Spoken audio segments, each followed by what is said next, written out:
cores do arco-íris, a brisa murmurar,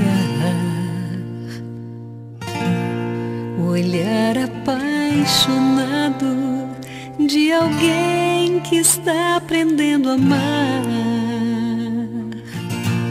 as palavras de uma história, as estrelas a brilhar. Deus criou o mundo todo pra testemunhar.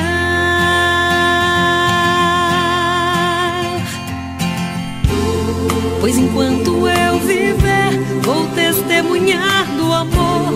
Que minha vida seja a prova da existência do Senhor. Cada passo que eu der seja oferta de louvor. Pois enquanto eu viver, vou cantar do seu amor.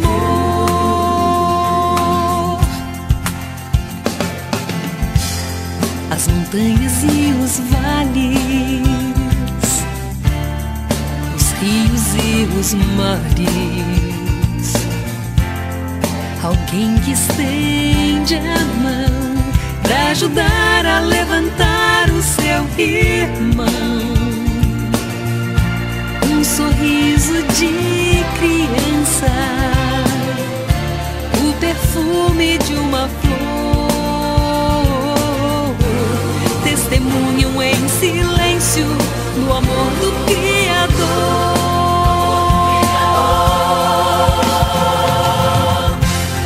Pois enquanto eu viver, vou testemunhar o amor. Que minha vida seja a prova da existência do Senhor. Cada passo que eu der seja oferta de louvor. Pois enquanto eu viver, vou cantar, vou falar do seu amor. Pois enquanto eu viver, vou testemunhar do amor. Que minha vida seja a prova da existência do Senhor. Cada passo que eu der seja oferta de louvor. Pois enquanto eu viver, vou cantar do seu amor. Pois enquanto eu viver, vou testemunhar do amor. Que minha vida seja a prova da existência do Senhor. Cada passo que eu der seja oferta de louvor. Pois enquanto eu viver, vou cantar do seu amor. Vou testemunhar do amor. Que minha vida seja a prova da existência do Senhor.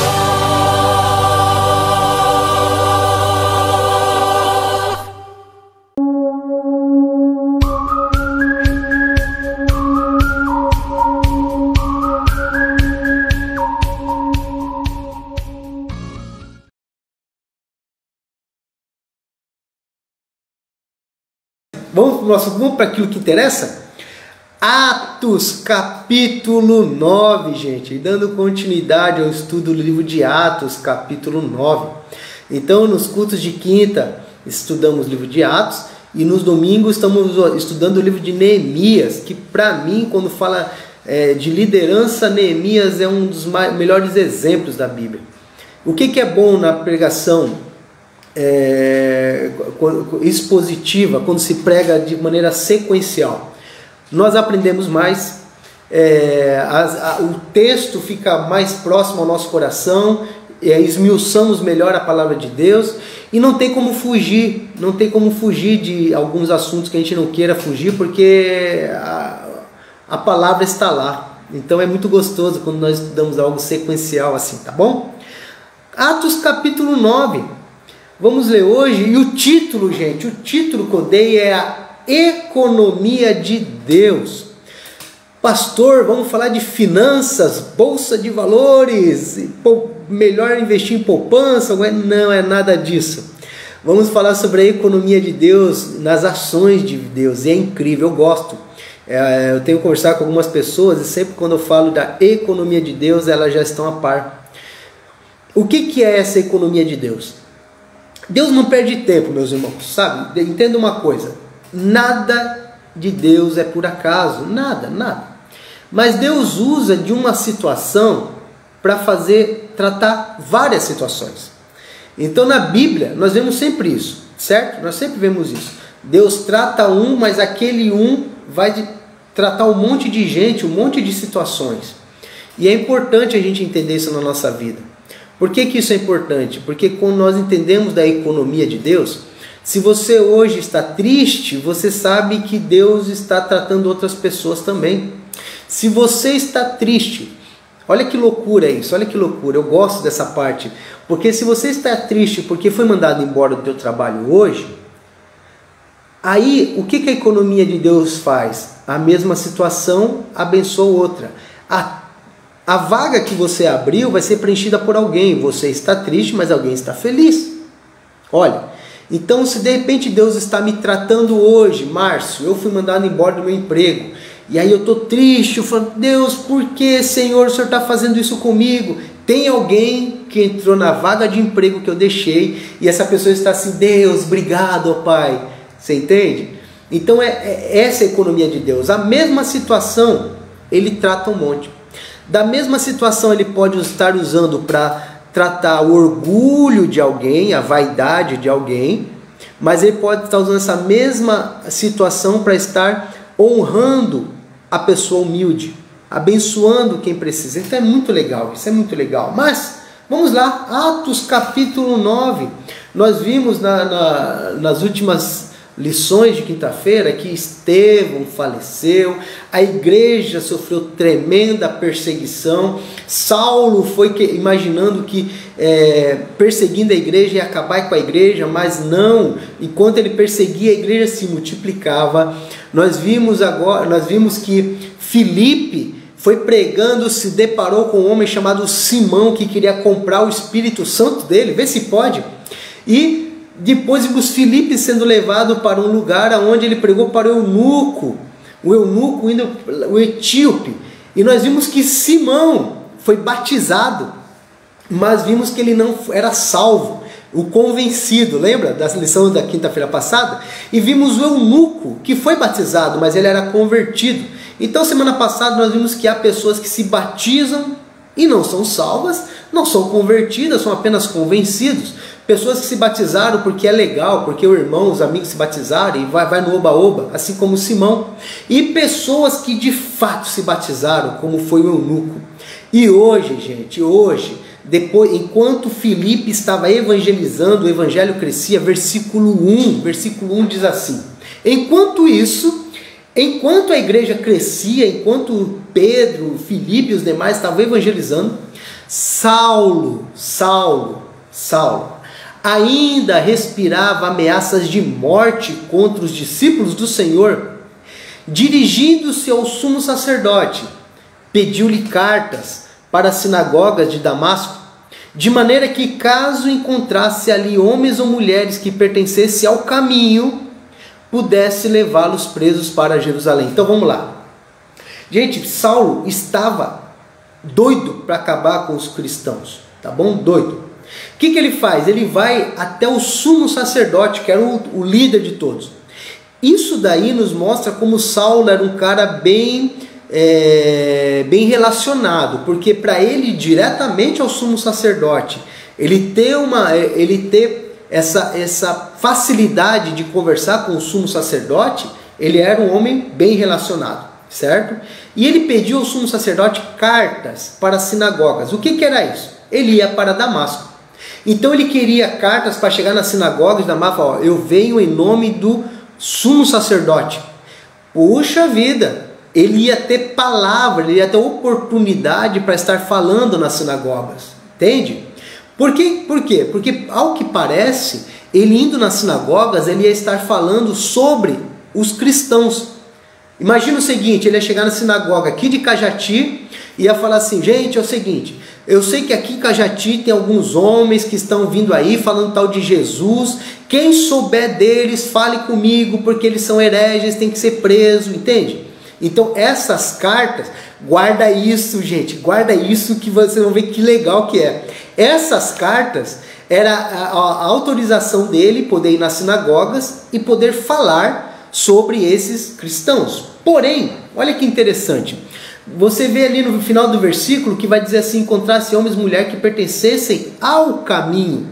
Porque até este momento, os cristãos não eram chamados de cristãos. Eles eram chamados do pessoal do caminho. Por que do caminho? Porque eles batiam perna para tudo quanto é lado. Eles não tinham preguiça de andar. Eles andavam de um lado para o outro. Se você lembrar da história de Jesus, você vê que Jesus, gente, não parava. Jesus é de cidade em cidade. Então eles eram conhecidos como o povo do caminho. Cadê aquele povo? Que povo? Aqueles caras que não param em lugar nenhum, que fica de um lugar para o outro.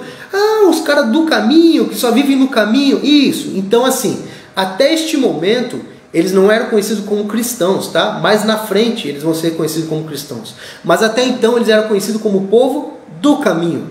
O povo que não parava. O povo que evangelizava. Que coisa incrível, né? Que coisa linda isso. Vamos lá, versículo 2. Paulo pegou as cartas com o sumo sacerdote e foi, versículo 3, em sua viagem, quando se aproximava de Damasco, de repente, brilhou ao seu redor uma luz vinda do céu. Ele caiu por terra e ouviu uma voz que lhe dizia: Saulo, Saulo, por que você me persegue? Saulo perguntou: quem és tu, Senhor? E ele respondeu: eu sou Jesus, a quem você persegue. Levante-se, entre na cidade, alguém lhe dirá o que você deve fazer. Os homens que viajavam com Saulo pararam emudecidos. Eles ouviam a voz, mas não viam ninguém. Imagina que loucura, você ouve a voz, mas não sabe de onde vem. Versículo 8.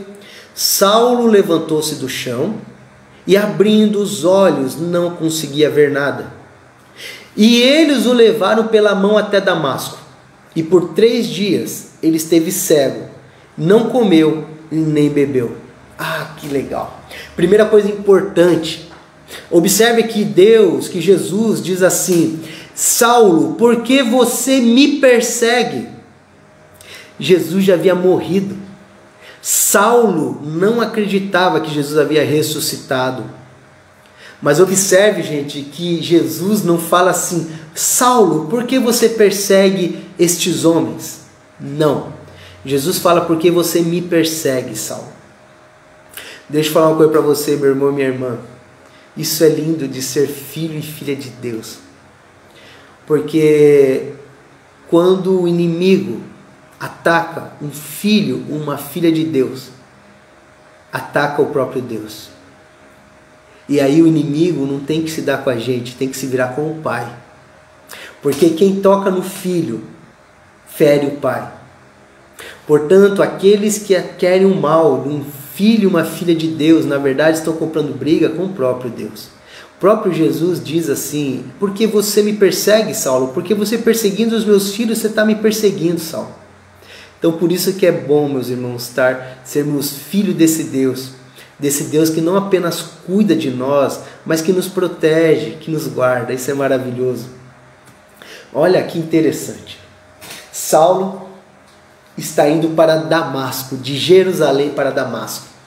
Essa distância, irmãos, dava cerca de 200 quilômetros. Lembrando que na época não tinha carro, não tinha nada, era de cavalo, mas as estradas não eram tão boas, eram boas em comparação a antes, mas não era tanto assim. Esse percurso levava mais ou menos 6 dias, basicamente, tá? Mas aqui, nesse momento, começa o tratamento de Deus na vida de Paulo. Por quê? Porque repentinamente, aquele homem forte, impulsivo, se tornou indefeso, frágil, cego, dependente, ao ponto de alguém ter que guiar ele pela mão. Você tem noção do que é uma pessoa tão autossuficiente, uma pessoa tão independente, ao termo independente, de repente se tornar tão dependente? Esse era Saulo naquele momento. Ele estava indo para Damasco com tanta vontade de perseguir os cristãos, mas agora ele está cego, agora está frágil, agora ele está totalmente exposto, e ele depende de alguém que o carregue pela mão, e lá fala que ele ficou 3 dias e 3 noites, sem comer e sem beber. Sabe o que é engraçado nisso, irmãos? Engraçado assim, interessante, porque se vocês lembrarem, quando Estevão começou a fazer os milagres, possivelmente cegos viram ali, diz que cegos viram, surdos ouviram. Você já parou para pensar que agora Saulo está cego? Eu não sei, eu estou viajando, mas Saulo fala assim, caramba, eu estava lá na morte do cara que curava cego, ele bem que podia estar vivo agora, né? Olha esse arrependimento. Deus torna Saulo cego. Deus torna Saulo dependente. Aquele homem forte, frágil, está agora fragilizado. Sabe, meus irmãos, deixa eu falar uma coisa para vocês. O encontro com Deus faz isso, tá? Todo homem, toda mulher, quando se encontra de verdade com Deus, se torna uma pessoa frágil. Porque não há possibilidade de nós nos encontrarmos com Deus e mesmo assim acharmos que somos alguma coisa. Talvez não nos tornemos cegos fisicamente, mas temos que reconhecer a nossa fragilidade. O encontro com Deus nos torna frágeis. O encontro com Deus nos torna homens e mulheres humildes. Porque não há como continuar arrogante na presença de Deus, meus irmãos. Não há como. Eu vi uma parte de uma pregação daquele pastor Dave Leonardo, se não estou enganado. Eu achei tão fantástico, achei tão lindo aquele. Até postei no grupo da IBVM. Ao qual ele dizia assim que quando Jonas foi jogado lá no mar, o peixe engoliu Jonas. E aí ele falou assim, interessante, Jonas não obedeceu Deus, mas o peixe obedeceu Deus. Olha que incrível. Aí ele falou também, né, quando Moisés estava lá no deserto, a sarça ardia em fogo. E a sarça obedeceu a Deus, Moisés não quis obedecer a Deus logo no início. A nuvem obedeceu a Deus lá no deserto para guiar o povo. E o povo não obedeceu a Deus. Sabe, meus irmãos, a Bíblia nos mostra que a natureza obedece a Deus. Os passarinhos adoram a Deus. E nós não obedecemos a Deus muitas vezes.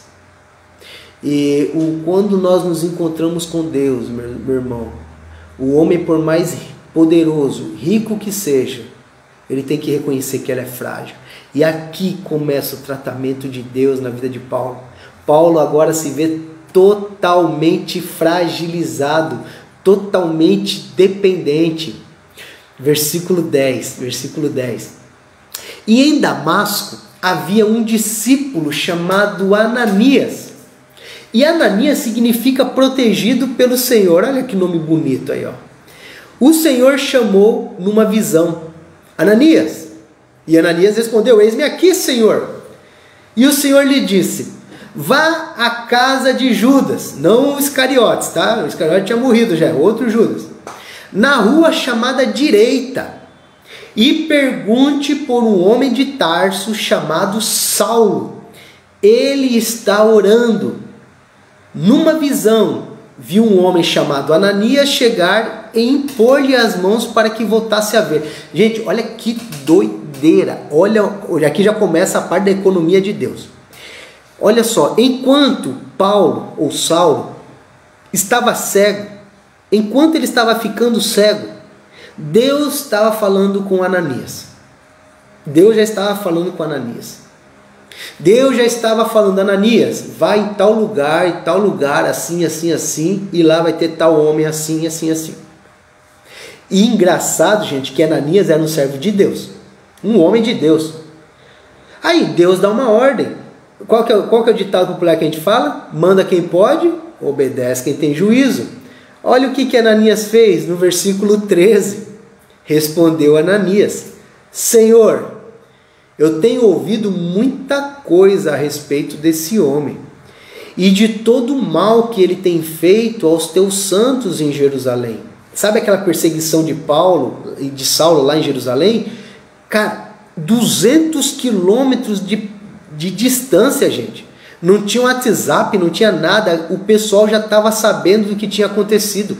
Ananias já estava sabendo que Saulo era um perseguidor e que estava matando o pessoal. Versículo 14. Ele chegou aqui com autorização dos chefes dos sacerdotes para prender todos os que invocam teu nome. Ananias sabia até deste detalhe. Ananias sabia que Saulo estava vindo com as cartas. Oh, meu Deus do céu. Não era fofoqueiro o povo não, né? Era apenas as informações que se passavam. Mas olha que interessante, gente. O que Ananias está dizendo para Deus? Ananias está dizendo assim: Senhor, é o seguinte, será que é esse camarada mesmo que o Senhor está querendo? Ananias está querendo ajudar Deus, porque Deus está falando: Ananias, você vai em tal lugar, lá tem um homem chamado Saulo, você vai orar por ele, tá? Você vai curar ele. Ananias falou: Senhor, mas peraí, deixa eu só dar uma refrescadinha na tua cabeça, Senhor. Esse Saulo é um cara que está perseguindo a tua igreja, Senhor. Assim, assim, assim. Ananias quis fazer a cabeça de Deus. Versículo 15. Mas o Senhor disse a Ananias o quê? Vá. Opa. Vá. Deixa eu te falar uma coisa, para mim e para você. Deus não deve satisfação a gente, tá bom? Deus não deve satisfação a ninguém. Às vezes, nós até humanamente falando, nós queremos às vezes dar uma discutidinha com Deus, né? Mas Senhor, será? Mas Deus, esse cara, essa mulher, este homem, este jovem, Senhor, mas ele não tem educação, ele não é rico, ele não tem dinheiro, não tem capacidade, ele não tem condições. Deus fala: vá. Vá, Ananias. Olha agora, este homem é meu instrumento, escolhido para levar o meu nome. Presta atenção, gente. Esse versículo para mim é o versículo que faz sentido toda a história do apóstolo Paulo. Se você guardar esse versículo no teu coração, toda a história do apóstolo Paulo vai fazer sentido para você depois. Olha lá. Este homem é meu instrumento escolhido para levar o meu nome perante os gentios, os seus reis, perante o povo de Israel, e eu mostrarei a ele o quanto deve sofrer pelo meu nome. Deus está dizendo assim: Ananias, esse camarada que você acha que não vai dar nada, esse camarada, Ananias, que você está com medo de ir lá, ele é um instrumento meu. O que é um instrumento, meus irmãos? Se você pega um alicate, o alicate ele só vai fazer aquilo que você quer. Você não deixa o instrumento sozinho, ele vai ficar parado. O instrumento ele tem utilidade na mão daquele que está manuseando. Paulo era um instrumento na mão de Deus. Agora, guarda isso, hein? Ele já era um instrumento antes dele saber. Já vou te explicar o porquê. Mas o que é interessante é que Deus está falando assim para Ananias: eu vou mostrar para Paulo tudo que ele deve sofrer em meu nome. Deus não falou assim: eu vou mostrar para Paulo tudo que ele vai conquistar pelo meu nome. Entende? A conversa entre Deus e Paulo não foi assim, Deus falando para Paulo: Paulo, vem me servir, vem me servir, vem evangelizar, que você vai ficar rico, que você vai ser um homem poderoso, que você vai ser um governador, que você vai ser um rei, que você... Não. A proposta de trabalho de Deus para Paulo é assim: Paulo, você vai sofrer. Sofrimento. E olha, versículo 15: este homem vai pregar para os gentios, para os reis e perante o povo. Então Deus, quando chamou Paulo, falou assim: você vai pregar em meu nome, Paulo. Você vai sofrer. E você vai pregar para os gentios, para aqueles que não são judeus, e para os seus reis. Por isso, meus irmãos, que quando Paulo, lá na frente, se você conhece um pouco da história, ou se não, você vai ver que ele foi preso. Ele tinha a oportunidade de ser solto, mas ele fala: não, eu apelo a César. Aí você fala, mas que loucura, Paulo, você tem oportunidade de ser salvo, rapaz, fica quieto, vai embora. Paulo falou, não, eu apelo a César, eu quero ir até a presença do imperador. Por que Paulo queria ir, mesmo sabendo que ele poderia ser morto? Porque Deus já tinha tratado com Paulo, eu quero que você pregue para os reis, para os poderosos. Aí Paulo pensava assim, gente, só tem um jeito de eu pregar para César, só tem um jeito de eu pregar para os governadores. Assim como Félix, que foi um dos governadores, que foi falar com Paulo e Paulo pregou para Félix. Procura lá na história lá, você vai ver. Gente, quando Paulo sofria, quando Paulo tomava pedrada, quando Paulo tomava açoitada, quando Paulo ficava preso, em vez de Paulo falar assim, Senhor, cadê o Senhor? O Senhor me abandonou. Sabe por que Paulo ficava feliz? Porque olha o trato que Deus tinha com Paulo. Você vai sofrer em meu nome, Paulo. Então por isso que faz sentido. Sempre quando Paulo sofria, Paulo sabia assim, eu estou fazendo a coisa certa. Se as coisas estão dando errado é porque estou no caminho certo. Se eu estou sendo apedrejado, glória a Deus. Se eu estou sendo preso, glória a Deus. Porque Paulo ia ficar preocupado se as coisas dessem certo. Tanto tem uma passagem ao qual ele pretende ir para uma região e os amigos dele falam assim, Paulo, você não vai para lá que eles querem te matar. E aí a Bíblia diz que o Espírito Santo já havia aparecido para Paulo e falou assim, Paulo, você vai para lá, você vai ser preso, você vai ser isso. Aí Paulo falou, oh Deus, então é para lá que eu tenho que ir. Porque o trato que Deus fez com Paulo é assim, você vai sofrer em meu nome. Meus irmãos, o trato que Jesus tem com todos aqueles que seguem a Ele é assim, vem, tome a tua cruz e me siga. Entende? Esse é o trato. Por isso que hoje muitas pessoas se afastaram de Deus.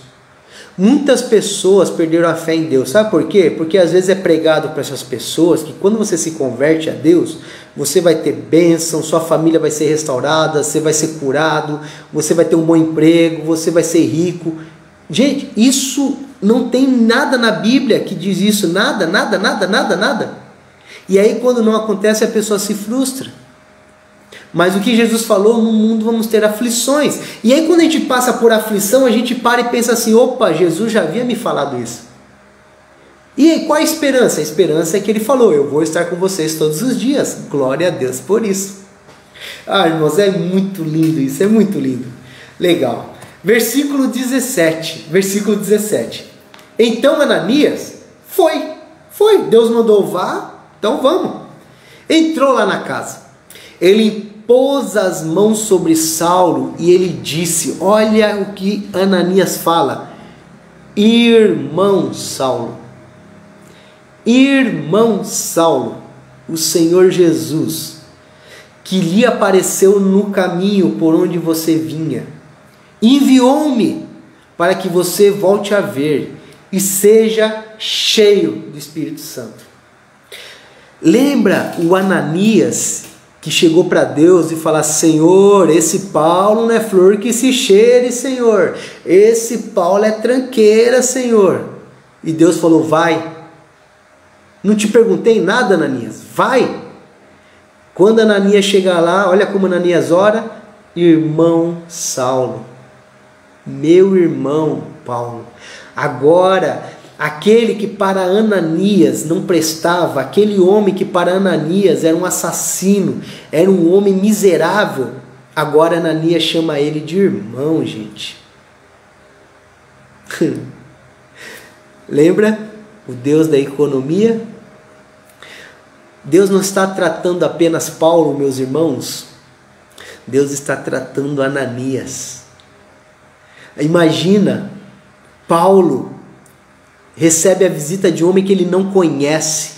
Esse homem ora por ele. Paulo volta a enxergar. E Paulo entrega a vida a Cristo. E Ananias, um servo de Deus, um homem de Deus, mas cheio de preconceito no teu coração. Ananias, que para ele, Paulo talvez não merecesse ser salvo. Talvez para Ananias, Saulo não deveria ir para o céu. Mas Ananias obedeceu a Deus e quando Deus falou, vá Ananias, me obedeça. Agora Ananias chega lá e chama Saulo de irmão. Irmãos, isso é uma grande lição para nós hoje. Ao mesmo tempo que Deus está tratando Paulo, Deus está tratando Ananias. E às vezes Deus precisa tratar o meu coração. O meu coração. Às vezes nós queremos escolher quem vai para o céu. Nós queremos escolher quem deve frequentar a nossa igreja.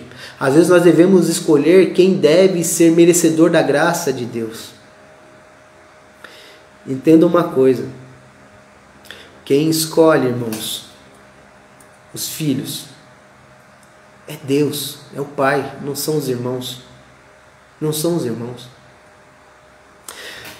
Lembra da passagem do filho pródigo?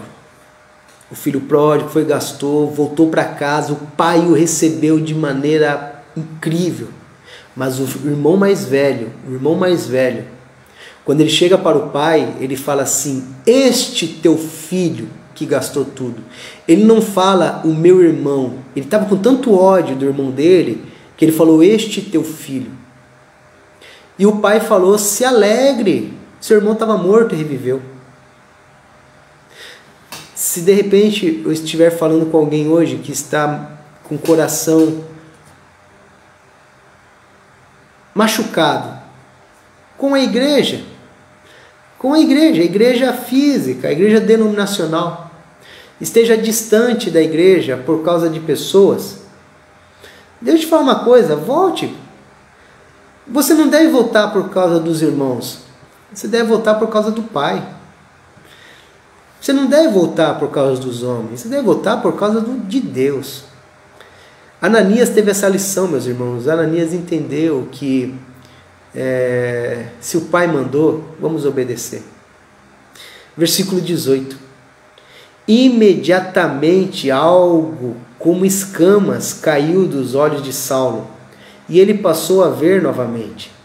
Levantando-se, ele foi batizado, e depois de comer, recuperou as forças, e Saulo passou vários dias com os discípulos em Damasco. Olha que interessante. Não sei se vocês prestaram atenção, mas no final do versículo 17 diz que quando Ananias orou por Saulo, Saulo foi cheio do Espírito Santo. E somente depois que ele foi cheio do Espírito Santo que Saulo se batizou. A ordem foi diferente dos outros, né? Os outros a pessoa era batizada e aí era cheio de Espírito Santo. Com Paulo foi diferente. Mas uma lição para nós. Deus faz as coisas do jeitinho dele. É do jeito dele. Meu irmão, vocês já pararam para pensar que quem evangelizou Paulo foi Deus? Foi Deus. Paulo estava dentro do farisaísmo. Ele não era cristão. Ele estava dentro da religião dele. Deus o buscou lá dentro. Foi Deus. Saulo foi cheio do Espírito Santo primeiro e depois ele se batizou. Não se apegue a formatos. Às vezes nós nos prendemos muito a fórmulas mágicas de crescimento de igreja, fórmula de... Deixa o Espírito Santo fazer, gente. Deixa o Espírito Santo... Lembra-se, nós temos que ser apenas instrumento na mão de Deus. Entende? Ananias, já pensou se Ananias, na hora que orou assim, viu, Saulo foi cheio do Espírito Santo, Ananias fala assim, não, Saulo, peraí, tá errado esse negócio, pera lá, você primeiro tem que se batizar, depois que você se batizar, aí você tem que ser cheio do Espírito Santo. Não. Então, Deus é surpreendente. Não queira aprender Deus dentro de uma doutrina de igreja, tá, irmãos? Esse é um grande problema dos homens. Deus não é batista, Deus não é assembleano, Deus não é católico. Jesus não criou religião alguma, gente. Jesus não criou religião. Placas de igreja, às vezes, servem mais para atrapalhar o crescimento do reino de Deus. Infelizmente. É óbvio que fazemos parte de uma família, isso é saudável, isso é importante, você fazer parte de uma comunidade de fé, entende? Ser batista, ser da quadrangular, ser assembleano, ser do Bola de Neve, ser de qualquer igreja. O problema é quando nós tornamos essas denominações acima de Deus. Aí é um problema. Ananias, lembra? Deus está tratando Ananias aqui, rapaz. Ananias está vendo o Espírito Santo fazer coisas que ele falou, mas não foi assim que eu aprendi. Mas é assim, Ananias, que a coisa vai acontecer. Versículo 20. Logo, ele começou a pregar nas sinagogas que Jesus é o Filho de Deus. Presta atenção. Depois disso tudo, ele foi cheio do Espírito Santo, ele voltou a ver, ele se batizou, ele começou a pregar nas sinagogas lá de Damasco. O que ele começou a pregar? Que Jesus é o Filho de Deus. E todos os que ouviam ficavam perplexos e perguntavam, peraí, não é ele o homem que procurava destruir em Jerusalém aqueles que invocavam esse nome? E não veio para cá justamente para levá-los presos aos chefes dos sacerdotes? Todavia, Saulo se fortalecia cada vez mais e confundia os judeus que viviam em Damasco, demonstrando que Jesus é o Cristo. Meus irmãos, que coisa da hora. Deus tem um senso de humor. E Deus, ele faz as coisas de uma maneira que a gente nunca compreende. Lembre-se, Deus é um Deus econômico. Deus é um Deus econômico. Ele usa de uma situação para fazer várias coisas. Olha só como Deus é incrível. Vamos começar com Paulo. Paulo, ele não começou a ser usado por Deus, meus irmãos, a partir do momento que ele se converteu, tá? Ele, de uma certa forma, ele já era um instrumento de Deus. Como assim, pastor? Você lembra quando lá atrás ele começou a perseguir a igreja? E ele achava que ele estava acabando com a igreja, mas aquela perseguição fez com que os cristãos se espalhassem e o evangelho chegasse a outros lugares? Então, na verdade, Paulo estava sendo usado por Deus. Ele achava que estava sendo um instrumento para acabar com a igreja, mas no fundo Deus estava usando Paulo para que a igreja crescesse. Olha que da hora. E o que mais interessante, lembra quando começou esse capítulo? Antes de Paulo ir para Damasco, ele foi até o sumo sacerdote e pediu cartas. Aí ele chegava nas sinagogas, a ideia é ele chegar lá na sinagoga de Damasco e falar assim, meus irmãos, é o seguinte, tem uns meliantes aqui em Damasco que estão pregando sobre um tal de Jesus. Esse Jesus é uma farsa, esse Jesus, ele não existe, ele não ressuscitou, temos que prender. Se vocês souberem, então esses homens, falem para mim, façam a denúncia para que eu possa prendê-los. Era essa o motivo das cartas que ele tinha em mãos. Mas o que Paulo fez? Ele se converteu, cara. Agora ele se tornou um cara do caminho. Agora ele está falando de Cristo. Aí Paulo olha aquelas cartas na mão dele e ele falou, rapaz do céu, essas cartas aqui estão assinadas pelo sumo sacerdote. Eu posso entrar na sinagoga de Damasco, eles vão dar oportunidade para eu falar o que eu quiser. Paulo chega na sinagoga, lembra, a fama dele já havia chegado lá em Damasco, todo mundo já sabia de Paulo.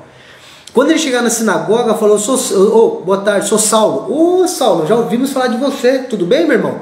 Tudo bem, ele era fariseu. Vim trazer umas cartas aqui, assinado pelo sumo sacerdote.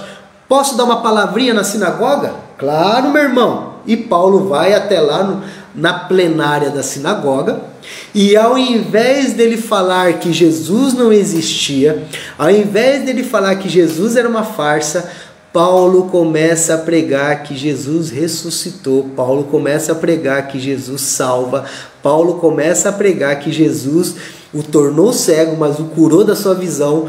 Paulo começa a pregar sobre a salvação no nome de Jesus. E aí, meus irmãos, aí aqueles judeus começam a dar pane na cabeça dos caras. Que falam, peraí. Cara, mas não era para Paulo fazer o contrário? Não era para ele estar falando contra esse Jesus, agora ele está falando a favor de Jesus. Os caras começaram a não entender nada. Meus irmãos, olha como Deus faz.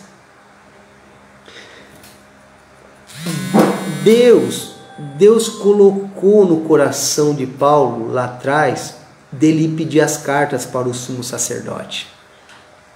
E o sumo sacerdote foi usado por Deus, para assinar aquelas cartas. Deus é irônico, gente.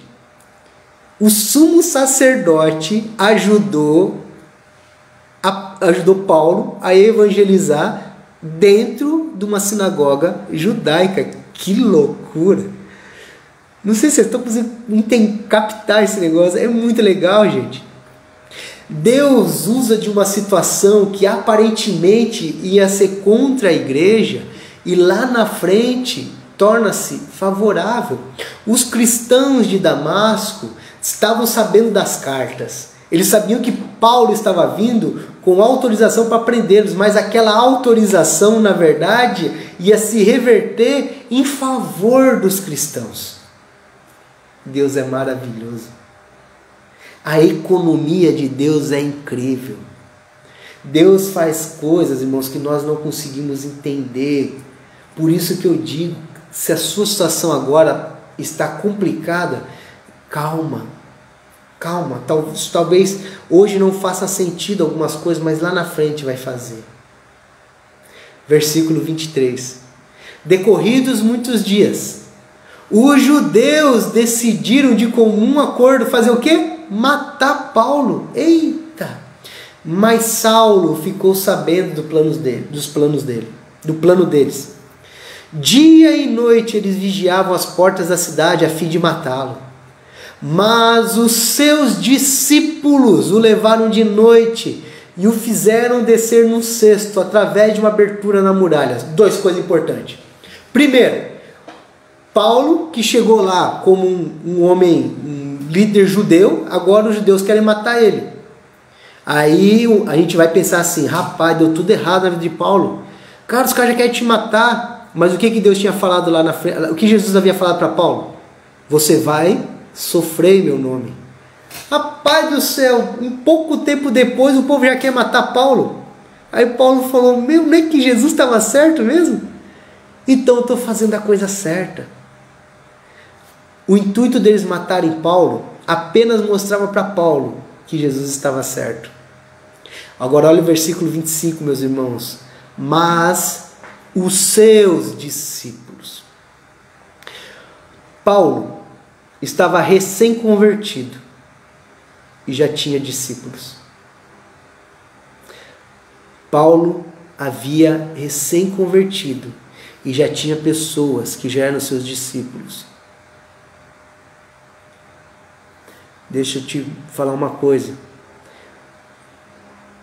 Cristão que não discipula, cristão que não evangeliza, pode ser. Se você lembra de quando Jesus fala sobre o sal, lembra? O sal serve para temperar e dar sabor. Porém, se ele não dá sabor, ele não presta para nada. Ele só serve para ser jogado no chão e pisado pelos homens. Meu irmão, minha irmã, a tua função é discipular. A tua função é falar de Deus para o próximo. Não é do pastor, não. Não é só do pastor. Paulo acabou de se converter e já tinha discípulos. Discipulado, meus irmãos, é uma responsabilidade de todos. De todos. E quanto mais tempo a pessoa tem de vida cristã, mais difícil é. Porque a gente se torna muito acomodado. Muito acomodado. Eu vou falar aqui como se fosse para IBVM. Se você for de outra igreja, fica para você também. Quantas pessoas você já falou de Cristo? Quantas pessoas você discipula? Ou quantas pessoas você já discipulou na sua vida? Pastor, o que é discipular? É andar junto. É andar junto. Não é levar na igreja. É uma pessoa que você aconselha. Uma pessoa que você ora. Sabe por que, meus irmãos, as pessoas fogem do discipulado? Eu vou te explicar por que as pessoas fogem do discipulado. Primeiro, por falta de compromisso.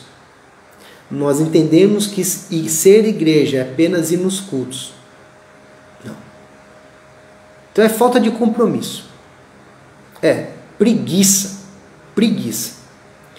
O segundo, o que na verdade é um problema, mas na verdade se torna uma bênção para nós, se a gente analisar.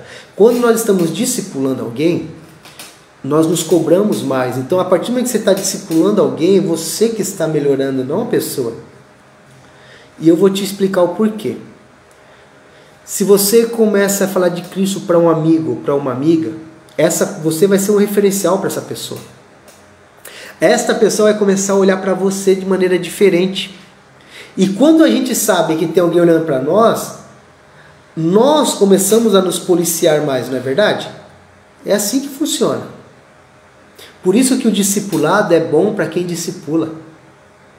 Porque a pessoa que você está discipulando vai falar assim: meu irmão, rapaz, eu li um texto na Bíblia, o que significa isso daí? Você vai falar assim: vou perguntar para o pastor. Não, o que perguntar para o pastor? É com você. Então, vai te obrigar a estudar mais a Bíblia. Quando você discipula alguém, a pessoa vai estar olhando para os seus passos. E aí é o seguinte, o cara vai falar assim: Márcio, e aí, o que eu faço nessa hora? Isso, aquilo. Aí você tem que falar o que é o correto. Mas aí você tem que olhar para a tua vida. Será que você está fazendo correto? Então eu tenho que me policiar para ser exemplo para o outro. Quando eu estou discipulando alguém, aí o compromisso de ir para a igreja, para o culto, é com essa pessoa. Porque às vezes a gente só vai na igreja quando a gente quer. Quando a gente quer. Tem gente que está falando: ai pastor, que saudade da igreja. Nunca ia na igreja, rapaz. Faltava mais do que qualquer coisinha faltava, tá com saudade da igreja? Toma vergonha na cara.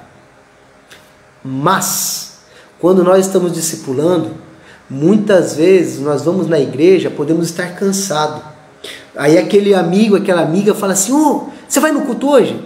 Aí você vai pensar assim: rapaz, eu nem queria ir. Mas fica chato falar que não vai, porque afinal de contas, a pessoa é nova na fé. Você tem que ser exemplo. Aí você fala: não, vou sim, vamos sim, a gente se encontra lá. O discipulado gera responsabilidade para o discipulador. Então eu quero deixar um desafio para todos da IBVM: discipule alguém. Pare de terceirizar a responsabilidade de evangelismo para os outros. É você que tem que discipular. É você que tem que ter pessoas que se espelham em você, não nos outros. Mas se a tua vida não for uma vida que seja referencial, talvez seja por isso que você está fugindo da responsabilidade de discipular. E de fazer discípulos a toda criatura. Então eu quero deixar esse desafio aqui para o povo da IBVM. Se você não é da IBVM e está nos ouvindo, é para você também. Discipule. Isso é ótimo, irmãos. Pegue um amigo, uma amiga, fale de Cristo para essa pessoa.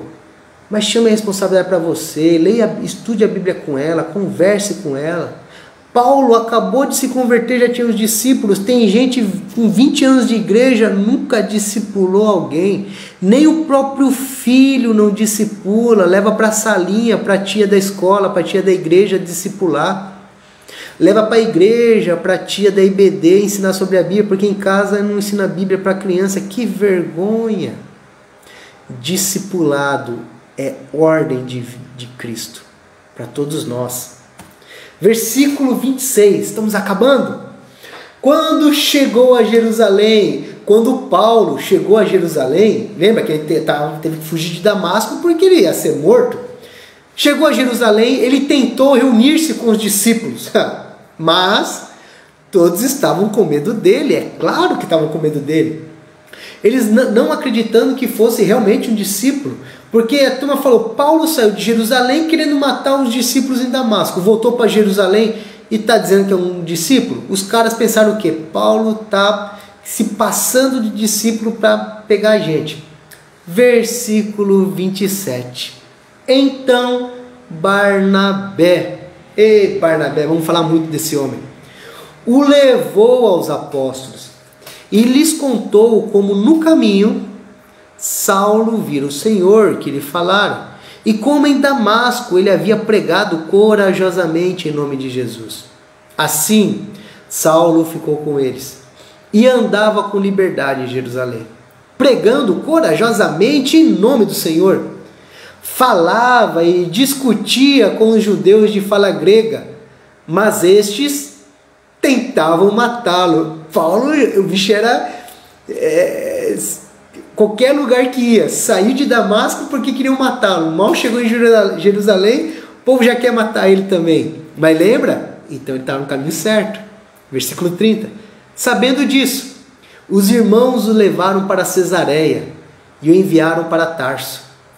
E a igreja passava por um período de paz em toda a Judéia, Galiléia e Samaria. Ela se edificava e, encorajada pelo Espírito Santo, crescia em número, vivendo no temor do Senhor. Vamos até aqui.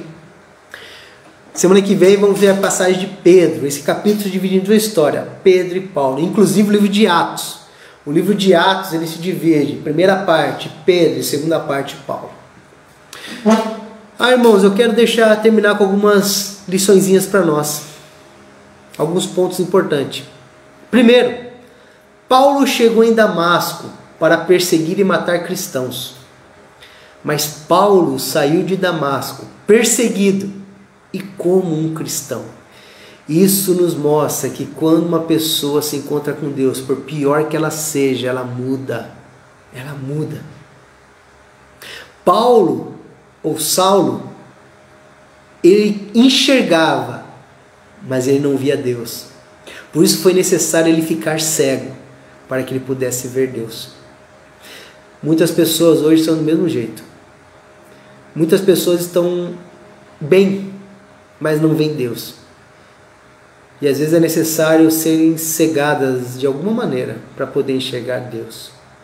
Às vezes é necessário alguma parte da sua vida ser tocada para que ela pudesse ver Deus, ou que ela possa enxergar Deus em suas vidas. Saulo chegou em Damasco respirando ameaças de morte, mas Paulo saiu de Damasco respirando fôlego de vida. Aquele coração cheio de ódio foi transformado num coração cheio de amor. Aquele homem que chegou em Damasco querendo matar todo mundo, ele saiu de Damasco querendo pregar para todo mundo. Esta é o sentido da nova criatura, evangelizar. Assim como Deus transformou a vida de Paulo, Ele quer transformar a vida de todos nós, meus irmãos. Porém, a nova vida com Deus requer uma total dependência de Deus, total dependência. Por isso que é necessário reconhecer que nós somos limitados e fracos e muitas vezes sermos levados pelas mãos, assim como Paulo foi. Deus não se revela a orgulhosos, Deus se revela aos humildes. Então, se você ainda não conhece Deus, talvez é porque a tua arrogância, teu orgulho não esteja permitindo. Torne-se humilde. Reconheça a sua fragilidade perante Deus. Mas olha que lindo. Ananias teve dificuldade. Lembra? E depois Ananias chamou Saulo de irmão. E nós, meus irmãos, começar de mim, pastor Márcio, eu tenho muitos preconceitos também. Às vezes há pessoas que eu pego e falo assim, Deus, esse cara não dá para ir para o céu, meu irmão. Mas e se Deus falar, Márcio, vá. Ele é um instrumento meu também. E devemos ter a certeza, irmãos, de que às vezes, mesmo estando na igreja, mesmo sendo filhos de Deus, mesmo sendo convertidos, às vezes temos muito a melhorar. E que possamos estar deixando o Espírito Santo trabalhar na nossa vida todo o preconceito, toda aquela situação que nos separa das pessoas. Tá? Se Deus tocar no teu coração, vá pregar, vá evangelizar, mas Deus apenas vá. Deus mandou, vamos obedecer. E por fim, meus irmãos, não se esqueça da economia de Deus. Às vezes Ele está aproveitando uma situação na tua vida para tratar a vida de toda a tua família, de todas as que estão ao teu redor. Por isso, não reclame de Deus, apenas confie nele, que no final vai dar tudo certo. Amém? Que Deus te abençoe muito. Que Deus te dê um restinho de semana, um final de semana abençoado. Te espero no domingo, às 19 horas, lá no YouTube da Igreja Batista Vila Muniz, para darmos continuidade ao estudo do livro de Neemias.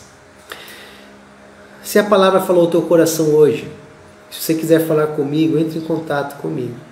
Tá bom? Será um prazer. Se quiser orar, vamos estar orando. E eu quero deixar o desafio, meus irmãos, a todos os que são filhos de Deus e filhas de Deus, discipule. Não espera acabar a pandemia, pega hoje. Deus colocou alguém no teu coração, liga para essa pessoa, fale de Deus a essa pessoa, ore por ela, ganhe ela para Cristo. Se cada um fazer os seus discípulos, o reino cresce. O reino se torna mais lindo. Tá? A responsabilidade é de todos. Que Deus te abençoe muito. Vamos estar orando.